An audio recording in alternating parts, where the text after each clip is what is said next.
আর তোমাদেরকে ঠিকই বলেছে, তোমরা জেনে জেনে আমার জীবনটা নষ্ট করে দিয়েছো।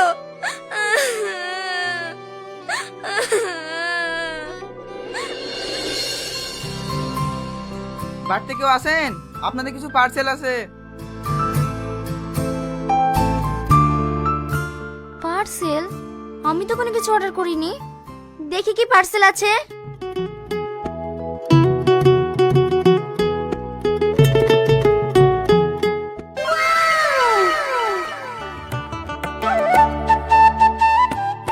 ইলিয়াস চাচা, বাড়িতে আছো?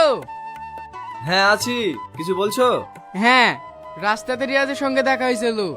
ও তো আজকে আমেরিকায় চলে যাচ্ছে, তো তোমাকে বলে টাকা দিতে ভুলে গিয়েছিল। সেই টাকাটা আমার হাত দিয়ে পাঠাইলো। এই লাও 3 লাখ টাকা। কি আমেরিকায় যাচ্ছে মানে? আব্বা, ও নিশ্চয়ই আমাদের উপর রাগ করে চলে গেছে।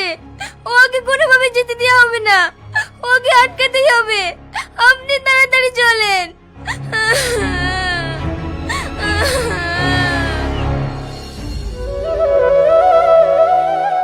বাবু, এই বাবু, তোর কি হয়েছে?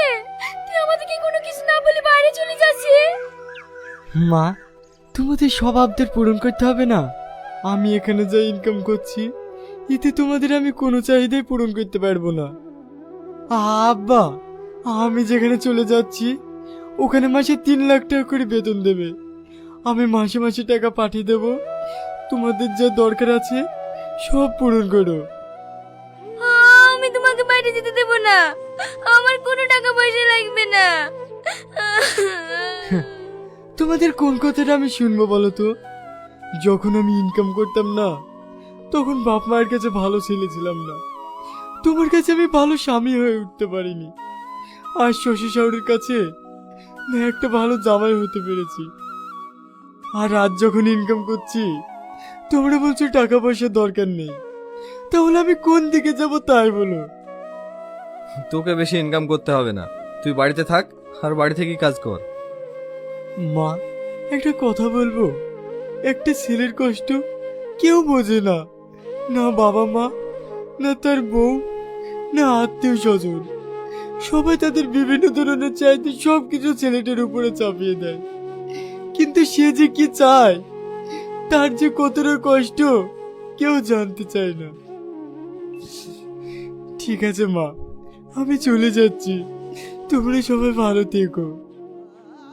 না, আমি তোমাকে যেতে দেব না। পল্লবী, একটা কথা বলবো? কোনোদিন শুনেছো যে একটা মেয়ে সংসারে চাপে পড়ে হার্ট অ্যাটাক করে মারা গেছে? যত হার্ট অ্যাটাক করে মরেছে সব ছেলেরা। এর পেছনে কারণ কি জানো? অতিরিক্ত ফ্যামিলির চাপ আর তোমাদের নিত্য নতুন চাহিদা। সেটা পূরণ করতে গিয়ে একটা ছেলের জীবনটাই শেষ হয়ে যাচ্ছে। বাবু, তুই আমাকে ক্ষমা করে দিস। আমি আর কোনোদিন কোনো কিছুর জন্য তোকে চাপ দেব না। তুই বাড়ি ফিরে চ। ওগো, আমার আর কোনো কিছু দরকার নেই। তুমি যতটুকু ইনকাম করবা আমি তাতে খুশি থাকবো। প্লিজ তুমি আমাকে ক্ষমা করে দাও। ঠিক আছে, আমি বাড়ি ফিরে যাচ্ছি। কিন্তু আপনাদের উদ্দেশ্যে একটা কথা বলছি, আপনাদের স্বামীরা যতটুকু ইনকাম করবে তাতে আপনারা খুশি থাকার চেষ্টা করুন।